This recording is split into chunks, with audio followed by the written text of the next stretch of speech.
봉독하시겠습니다. 함께 봉독하실 하나님 말씀 창세기 28장 10절로 19절 말씀 되시겠습니다. 저와 여러분이 한 절씩 교대로 봉독하시겠습니다. 야곱이 부엘세바에서 떠나 하란으로 향하여 가더니 한 곳에 이르러는 해가 진지라. 거기서 유숙하려고 그곳에 한 돌을 취하여 베게 하고 거기 누워 자더니 꿈에 본즉 사닥다리가 땅 위에 섰는데 그 꼭대기가 하늘에 닿았고 또 본즉 하느님의 사자가 그 위에서 오르락내리락 하고 또 본즉 여호와께서 그 위에 서서 가라사대 나는 여호와니 너의 조부 아브라함의 하나님이요 이삭의 하나님이라. 너 누운 땅을 내가 너와 내 자손에게 주리니 내 자손이 땅에 티끌같이 되어서 동서남북에 편만할지며 땅의 모든 족속이 너와 내 자손을 인하여 복을 얻으리라. 내가 너와 함께 있어 내가 어디로 가든지 너를 지키며 너를 이끌어 이 땅으로 돌아오게 할지라. 내가 내게 허락한 것을 다 이루기까지 너를 떠나지 아니하리라 하신지라. 야곱이 잠이 깨어 가로되 여호와께서 과연 여기 계시거늘 내가 알지 못하였도다. 이에 두려워하여 가로되 두렵도다 이곳이여 다른 것이 아니라 이는 하나님의 전이요 이는 하늘의 문이로다 하고 야곱이 아침에 일찍이 일어나 베개하였던 돌을 가져 기둥으로 삼고 그 위에 기름을 붓고 그곳 이름을 베델이라 하였더라. 이 성의 본 이름은 루스더라. 아멘.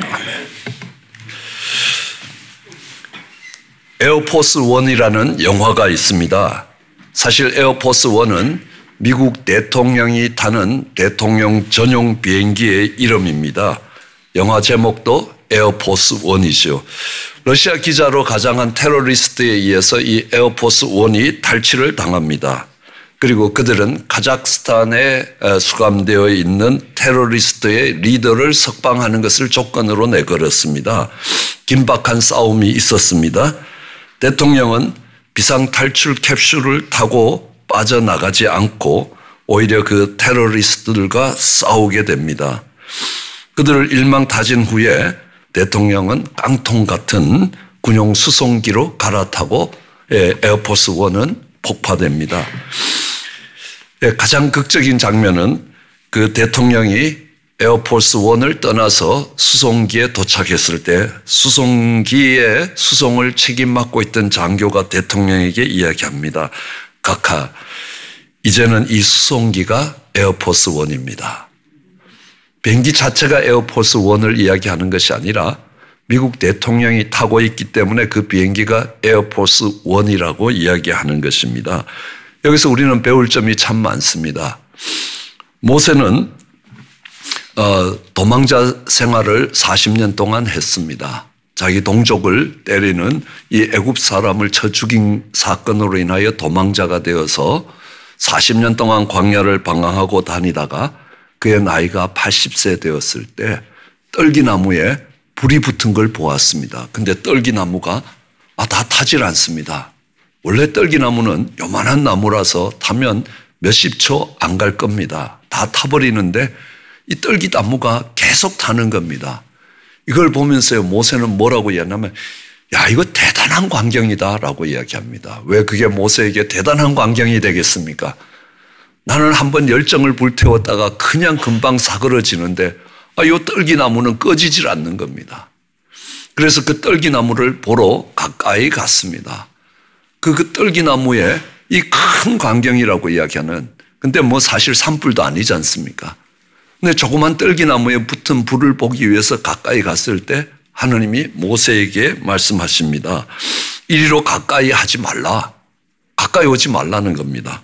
그리고 너의 선 곳은 거룩한 땅이니 내 발에서 신을 벗어라. 네가 선 땅이 거룩한 땅이라는 겁니다. 여러분, 모세가 선 땅은요, 그렇게 멋있는 땅이 아닙니다. 광야 땅입니다. 나무 하나 제대로 잘 자라지 않는 광야 땅이고 황무한 땅입니다. 형편없는 땅입니다. 그런데 네가 선 땅은 거룩한 땅이라는 겁니다. 왜 그 땅이 거룩한 땅이 됩니까? 그 땅 자체가 특별하거나 다르지 않았습니다. 왜냐하면 그곳에 하느님이 임재하시기 때문에 에어포스 1에 대통령이 타고 있어야 그게 에어포스 1이 되고 군 수송기에 타더라도 그게 에어포스 1이 되는 것처럼 그 땅 자체가 거룩한 게 아니었습니다. 하나님이 그곳에 임재하셨기 때문에 그 땅이 거룩한 겁니다. 이스라엘 백성들은 하나님의 약속을 따라 이집트를 떠나서 광야에서 40년 동안 방황하다가 마침내 그들은 요단을 건너서 가나안 땅에 들어갑니다. 가나안 땅에 들어가니까 제일 먼저 그들이 부딪히는 것은 여리고성입니다. 여리고성은 지금 10층 높이의 높은 성에다가 내벽과 외벽으로 구성되어 있습니다. 한쪽 성벽이 무너져도 한쪽 성벽이 버티고 있는 겁니다. 그걸 이렇게 보면서 기가 질리는 겁니다. 야, 저 여리고성을 어떻게 점령하고 전진해 갈 수 있을까? 낙심이 찾아오는 겁니다. 도저히 우리의 능력으로는 감당이 안 되는 일이 우리의 길을 막고 있습니다. 우리의 전진을 막고 있습니다. 그 이스라엘 백성들을 이끌었던 여호수아는 많이 낙심됐던 걸로 보입니다. 그때에 그의 앞에 하나님의 군대 장관이 와 있습니다. 그러니까 이렇게 가다 보니까 누군가가 앞에 있는 겁니다. 눈을 들어보니까 하나님의 군대 장관입니다. 그리고 여호수아가 묻습니다. 우리를 도우러 왔냐? 우리의 적이냐라고 하니까 나는 너를 돕는 것도 아니고 적도 아니고 나는 하나님의 군대 장관이다. 그 말은 무엇을 이야기합니까? 내가 네 편이 아니라 네가 하나님 편이 되어야 된다는 겁니다. 그리고 이야기합니다. 이 땅은 거룩한 땅이라는 겁니다. 내 신발을 신에서 벗으라. 왜냐하면 내가 선 곳이 거룩하다라고 이야기합니다. 그럼 지금 여호수아의 형편은 정말 도저히 해결할 수 없는 어마어마한 문제 앞에서 낙심되고 좌절되는 겁니다. 그런데 그 땅이 거룩한 땅이라고 이야기합니다. 왜요? 그 땅은 하나님의 도움을 구할 수밖에 없고 하나님이 돕기 위해서 정말 와 계시는 장소이기 때문에 하나님의 임재를 구해야 되고 하나님의 임재가 있는 곳이기 때문에 그 땅이 거룩한 땅이라고 이야기합니다. 우리는 여기서 거룩에 대해서 배워가야 합니다. 거룩은 그 땅 자체가 거룩한 게 아니라는 겁니다. 우리가 이 야곱이 갔던 곳은 루스라는 땅입니다. 이 루스라는 땅은 살구나무라는 뜻을 갖고 있습니다. 조금 더 정확하게 이야기하면 오늘날 알몬드 나무라고 이야기합니다.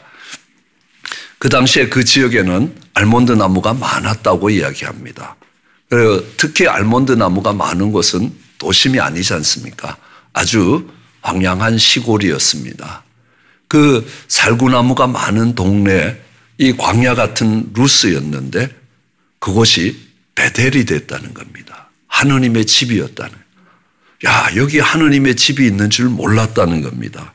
그리고 루스라는 말은 살구나무라는 뜻도 있지만 또 다른 뜻은 길을 잃어버리다, 길을 잘못 들었다, 방황하다, 이런 이탈하다. 이렇게 가야 되는데 잘못 가서 길을 이탈해서 도달한 곳이라. 그러니까 쉽게 이야기하면 이런 것입니다. 내가 인생을 잘못 살아서 여기까지 몰려왔다는 겁니다. 나는 내 인생을 잘못 살아서 길을 잘못 들어서 이렇게 했으면 안 되는데 여기까지 왔다고 생각한 곳이 루스였습니다. 그런데 그곳에 와보니까 내가 그곳에서 하느님을 만났다는 겁니다. 그러니까 그곳이 베델, 하느님의 집이 되었다라고 고백하는 겁니다. 여기가 내 아버지 집이었구나. 거기에서 기도할 수밖에 없었던 그런 그 자리가 기도의 집입니다. 저는 이민을 왔습니다. 이민 생활이 매일 파티복 입고 파티에 가는 영화만 봤는데 와보니까 이민 생활이 만만치 않습니다. 이건 뭐 거의 지옥에 준할 만큼의 고생스러운 곳입니다. 그렇지만요, 이곳에서 하나님을 만났습니다. 그 광야 같은 곳이고 정말 문제가 산더미처럼 쌓여있는 그곳에서 내가 하나님을 만났다면 그곳은 루스가 아니라 베델이라고 이야기하는 겁니다. 이 루스까지 몰려간 야곱의 형편을 보면요, 야곱은 쌍둥이 형이 있었습니다. 에서라는 형이 있었습니다.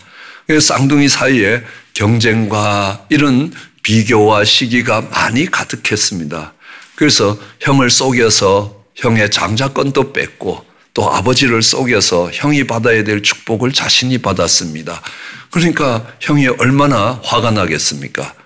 그래도 아버지가 계시니까 참고 있습니다. 그래서 그 형이 하는 말이 아버지 제삿날이 네 제삿날이다. 아버지 돌아가신 날 내가 널 죽여버리겠다. 근데 아버지가 자꾸 늙어가시는 겁니다. 아버지가 돌아가실 날이 얼마 안 남았습니다. 이렇게 보니까요. 이게 심각해졌습니다. 엄마가 봐도 심각한 겁니다. 너 외삼촌 집에 가 있으라 해갖고 가라고 보냈습니다.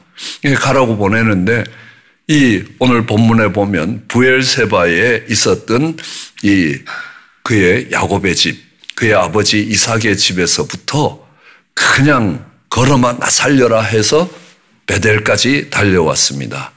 거기를 약 한 60마일로 생각합니다. 그러니까 우리 키로로 하면 100km 정도 되고, 아니 저희 교회에서 코리아타운이 있는 데까지 딱 30마일입니다. 왕복을 했다는 겁니다. 이 야곱이 어떻게 하루 부엘세바에서 베델까지 갔나, 이걸 한번 체험해 보시려면 오늘 예배가 끝나고 여기서 걸어서 한인타운까지 갔다가 한번 다시 돌아와 보셔. 하루 만에 갔다 올 수 있겠냐는 겁니다. 이거는 걸어가서는 갈 수 없는 거리입니다. 달려간 겁니다. 걸어만 나 살려라 하고 달려간 겁니다. 이거는 에서가 혹시 칼 들고 쫓아올까 해서 그냥 도망간 겁니다. 가다 보니까 어디인지 알 수가 없습니다. 부모의 집을 처음 떠났습니다. 지금 라반의 집이 어딘지 나침판이 있는 것도 아니고 동서남북도 잘 모르고 그냥 대충 감을 잡아서 가고 있는 겁니다. 그만 해가 졌습니다. 잠을 자야 되는 겁니다. 어딘지 모르고 잠을 자고 있습니다.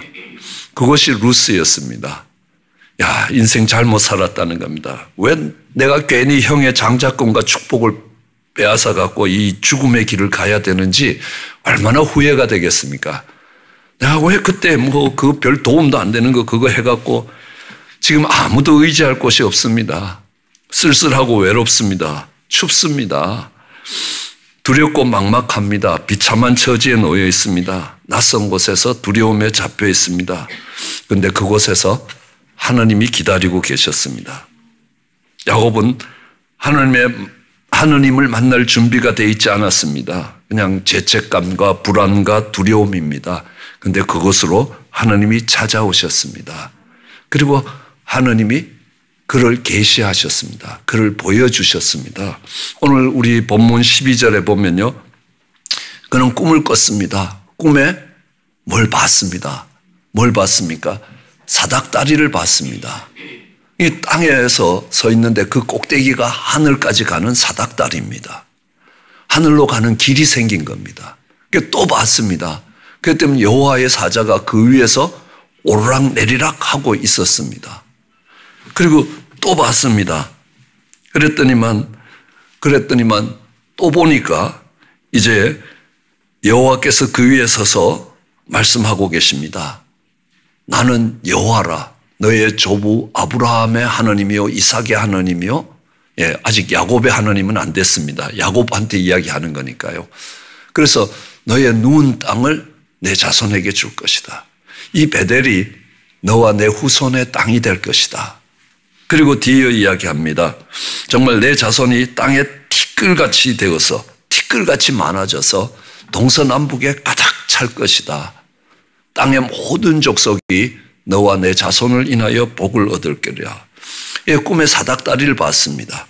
그리고 사닥다리가 하늘 꼭대기까지 있었습니다. 그다음에 그 사닥다리를 왔다 갔다 하는 하나님의 사자를 봤습니다. 그리고 그 사닥다리 꼭대기에 보니까 하나님이 계십니다. 하나님이 이야기합니다.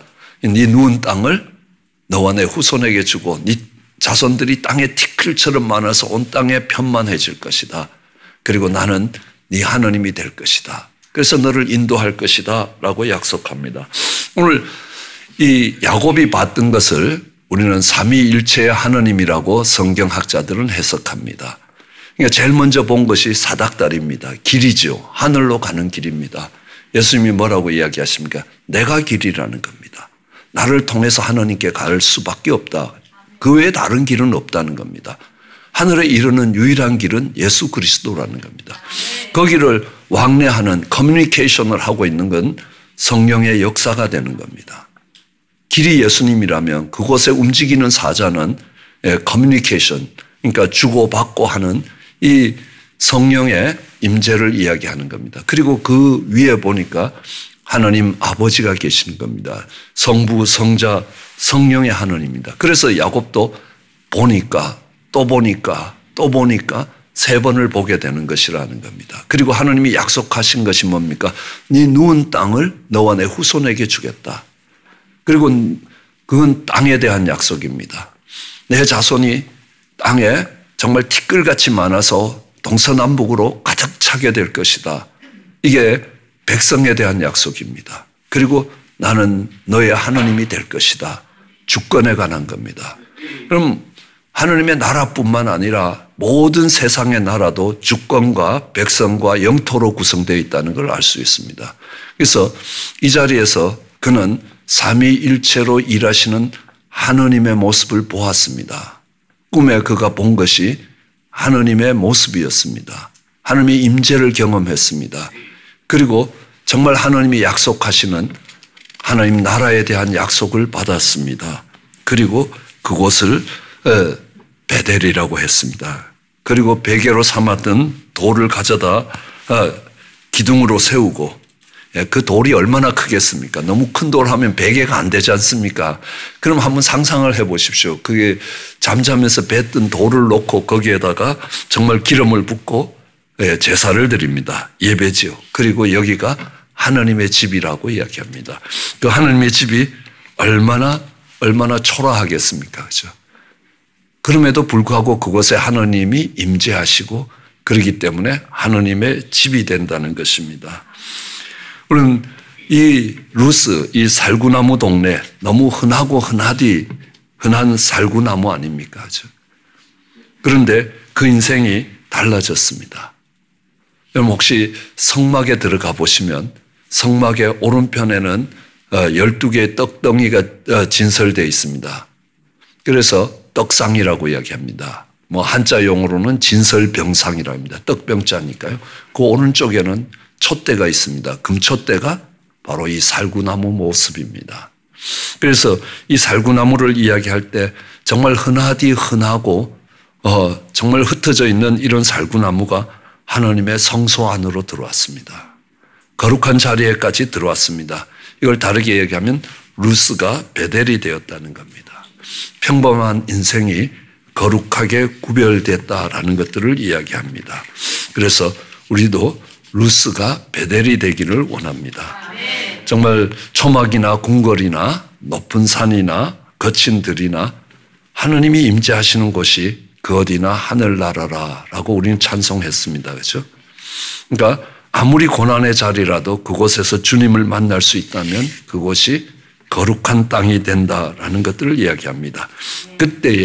그때에 야곱이 고백하는 게 과연 하나님이 여기 계시는데 내가 알지 못했다는 겁니다. 오히려 그 반대되는 경우도 참 많습니다. 여러분 드라큘라라는 영화가 있습니다. 이빨이 이렇게 나온 드라큘라가 사람의 피를 빨기 위해서 찾아옵니다. 그런데 십자가를 탁 보이면 드라큘라가 기겁을 하고 떠나는 겁니다. 십자가에 대단한 능력이 있다라고 생각할지 모르겠지만 그 영화는 기독교에 많은 폐해를 끼쳐버렸습니다. 아주 반기독교 영화의 대표적인 영화라고 볼 수 있습니다. 왜요? 그 영화는 뭐냐 하면 나무로 만든 그 십자가가 능력이 있다고 생각합니다. 그 십자가에는 아무 능력이 없습니다. 그냥 나무로, 그러니까 두 나무가 걸쳐져 있는 가로 세로로 교차된 그런 형상을 가진 것뿐이라는 겁니다. 십자가가 능력이 있는 게 아닙니다. 고린도전서 1장 18절에 보면 십자가의 도가 멸망하는 자에게는 미련한 것이요 구원을 얻는 우리에게는 하느님의 능력이라고 이야기합니다. 여기에서 십자가의 능력이 아닙니다. 십자가의 도가 그렇다는 겁니다. 십자가의 가르침이, 십자가가 주는 의미가 우리에게 능력이 되는 것이지 십자가 모양으로 깎아지른 그 나무의 능력이 있는 게 아니라는 겁니다. 그런데 드라큘라라는 영화는 나무를 십자가 모양으로 깎아서 탁 들고 있으면 마귀가 못 온다라는 미신을 가르치고 있는 겁니다. 십자가의 도는 뭡니까?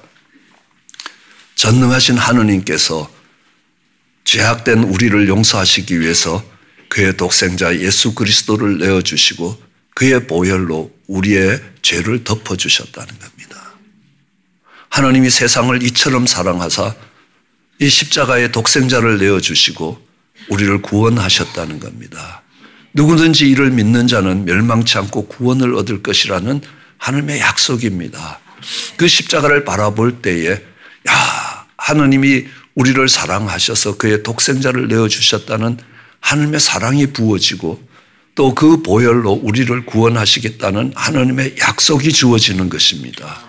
그것을 믿을 때 그것이 능력이 되는 것이지 그 십자가 자체가 능력이 아니라는 겁니다. 그래서 어떤 보수 교단에는 이 강대상의 십자가를 못 걸게 합니다.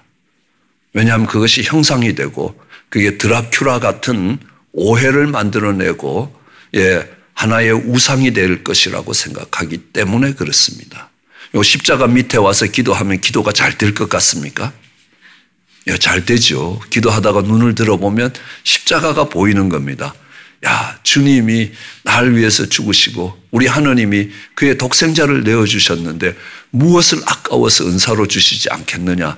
그 약속의 말씀들이 기억나기 때문에 은혜가 되는 것이지 그 자리가 거룩하고 그 자리가 능력이 있는 건 아니라고 이야기합니다.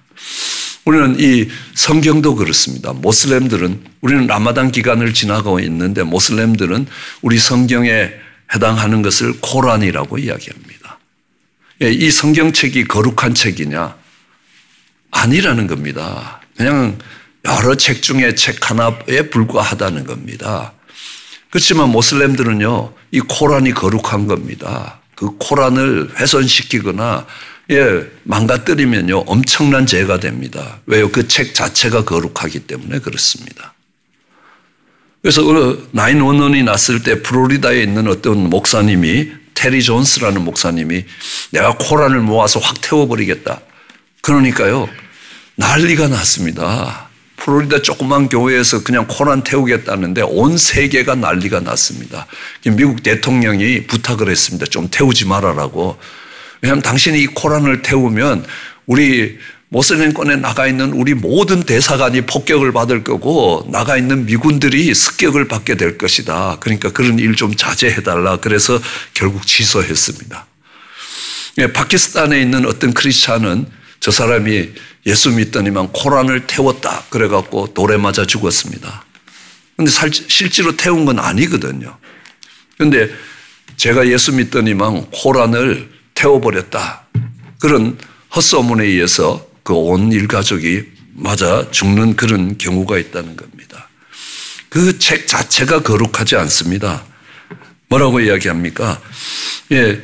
우리 디모데서는요, 모든 성경은 하나님의 감동으로 된 것이다.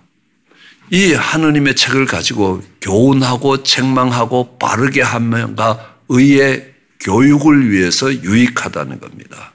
그리고 이는 하나님의 사람으로 온전케 하며 모든 선한 일을 행하기에 온전케 하기 위함이라는 겁니다. 이 말씀은 teaching, 가르치는 겁니다. 교훈입니다. rebuking, 책망하는 겁니다. 바르게 합니다. correction입니다. 그리고 training, 교육시키는 것입니다. 그래서 하나님의 사람을 온전하게 만드는 데 쓰이기 때문에 귀한 것이라는 겁니다. 그래서 이거 책장에 꼽아둔다고 절대로 이 능력이 나오는 게 아니라는 겁니다. 계시록은 뭐라고 이야기하면 이 예언의 말씀을 읽는 자, 듣는 자, 그 가운데 기록한 것을 지키는 자들이 복이 있지 이 성경책 갖고 있다고 복이 되는 건 아니라고 합니다. 가끔 복이 될 때도 있더라는 겁니다. 어떤 분은 그 월남전에 가서 우리 홍장로님, 돌아가신 홍장로님도 성경책을 오른쪽 그 주머니에 넣었는데 총알이 거기 맞았다는 겁니다. 그러기도 한데 그걸 의미하는 건 아닙니다. 이 책이 거룩하다라고 이야기하는 것은 그 책을 읽고 듣고 그걸 지키는 자에게 이 내용이 거룩한 것입니다. 그래서 우리는 성전도 마찬가지입니다. 헤롯은 46년에 걸쳐서 정말 웅장하고 화려하고 아름다운 성전을 지었습니다. 그런데 하나님이 내가 그곳에 거하지 않는다는 겁니다. 정치적 목적으로 백성들의 환심을 사기 위한 그 성전에 하나님이 거하지 않는다는 겁니다. 거룩하다 거룩하다 거룩하다 하는 그 선지자들의 말에 속지 말라는 겁니다. 그 거룩한 전 아니라는 겁니다. 하나님이 임재하실 때만 그것이 거룩해진다는 것들을 아는 겁니다.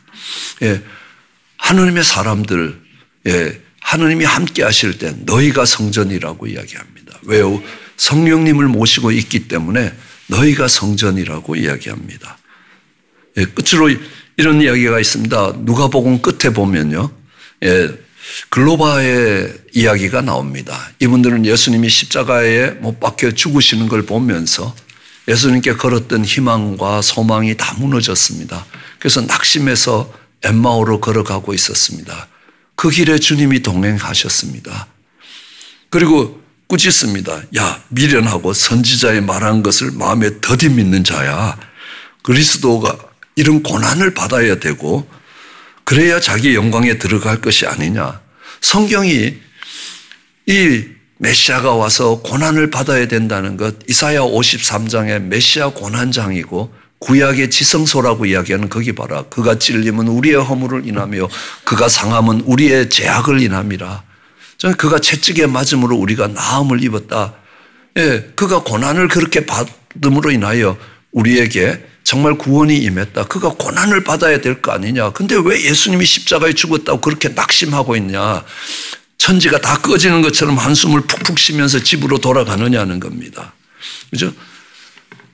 근데 이분들이 그걸 이야기할 때 마음이 뜨거워졌습니다.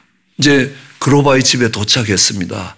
같이 오던 분이 더 가려고 하는 겁니다. 아니라고, 밤이 늦었으니까 우리 집에서 식사라도 하고 가라고, 자고 가라고, 아니 식사라도 하고 가라고 억지로 들여서 집에서 식탁을 대하고 그 오신 분이 기도를 합니다. 그때 그 음식을 축사할 때 글로바의 눈이 떠집니다.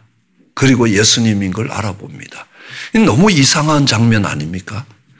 이 글로바의 아내는 예수님 아주 가까이에 있었습니다. 예수님이 십자가에 못 박힐 때 그 예수님이 십자가에 못 박히는 그 앞까지 간 사람이 네 사람이 있었습니다.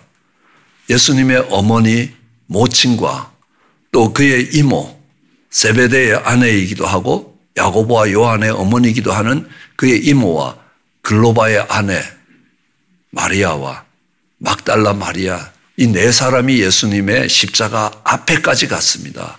이 말은요, 이 글로바와 글로바의 아내가 얼마나 예수님 가까이에서 있었는지를 우리에게 보여주고 있습니다. 그런데 예수님을 못 알아보는 겁니다. 지금 예수님이 십자가에 죽으시고 부활하시기도 전입니다. 몇십 년 못 봤기 때문에 잘 못 알아보는 것도 아닙니다. 근데 축사할 때 그때 눈이 떠져서 예수님을 알아보는 겁니다. 이게 가능한가라는 겁니다.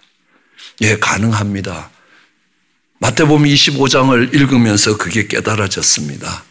마태복음 25장은 최후의 심판을 이야기할 때 이야기합니다. 그러니까 네가 굶주렸을 때 네가 나한테 먹을 걸 줬고 목마를 때 마시게 했다는 겁니다. 내가 나그네 됐을 때 영접했다는 겁니다. 그때 이렇게 했던 사람이 이야기합니다. 우리가 언제 그런 적이 있습니까? 그리고 그렇게 안 했던 사람은 네가 날 영접하지 않았다는 겁니다. 내게 먹을 걸 주지 않았다는 겁니다. 우리가 언제 안 했습니까? 그러니까 주님의 사람이라면 내가 극진히 대접했다는 거 아닙니까? 그때 주님이 하시는 말씀이 뭡니까? 지극히 작은 자에게 한 것이 내게 한 것이라는 겁니다. 여러분, 그 사람들은요, 지극히 작은 자가 예수님이라는 걸 못 알아봤습니다. 내 인생에 있어도 그만 없어도 되는 사람으로 봤지, 그가 It's Jesus, 그가 예수님이라는 겁니다. 그를 대하는 것이 예수님에 대한 자세라는 겁니다. 한국은 잘 살게 됐습니다. 그래서 많은 동남아에서 일할 사람들이 와 있습니다. 한국 사회가 그런 건 이해하겠지만 그리스도인들은 아니라는 겁니다. 그들을 어떤 눈으로 볼 것이냐는 겁니다. That's Jesus. 예수님이라는 겁니다. 그게 보이지 않으면요, 내 눈이 떠지지 않는 것입니다. 그 하느님의 역사가 보이지 않으면 내가 선 땅이 거룩하다고 생각하지 않습니다. 왜 내가 재수 없게 여기까지 밀려왔고 왜 잘못된 길로 와서 이런 고생을 하느냐라는 것이지, 그곳에서 하느님을 만나야 되는 그곳이 거룩한 곳이 되지 않는다는 겁니다. 우리는 모슬렘들을 볼 때도 어떻게 봐야 되느냐는 겁니다. 왜요? 그들을 어떻게 보느냐가 중요한 것이 내가 누구냐는 겁니다. 내가 예수님을 향한 자세가 어떤 것이냐. 야곱이 고백합니다. 몰랐습니다. 여기가 하나님의 집인 줄 내가 알지 못했다는 겁니다. 우리의 눈이 떠지길 원합니다. 주님이 보게 하시는 것들을 볼 수 있게 하여 주시기 원합니다. 지극히 작은 자가 바로 우리에게 오신 주님의 모습이라는 것을 깨달을 때 우리는 올바른 거룩에 동참해 갈 수 있게 될 것입니다. 그런 은혜가 우리 모두에게 있기를 주의 이름으로 축원합니다. 기도하시겠습니다. 우리 한번 마음을 모아서 기도하기 원합니다. 하나님, 야곱이 정말 이곳이 베델인 줄 몰랐던 것처럼, 하나님, 모세가 그곳이 거룩한 땅인 줄, 광야인 줄 알았고 거룩한 땅인지 몰랐던 것처럼 내가 도저히 해결할 수 없는 여리고성 앞이 거룩한 땅인지 몰랐습니다. 하나님, 우리의 눈을 열어주셔서 하나님의 임재하심을 보게 하시고 하나님의 임재 안에서 살아가는 거룩한 백성으로 살게 축복해 주시옵소서. 우리 한번 마음을 모아서 기도하시겠습니다. 사랑과 은혜가 많으신 하나님, 은혜 위에 은혜로 더하여 주시기 간절히 소원합니다.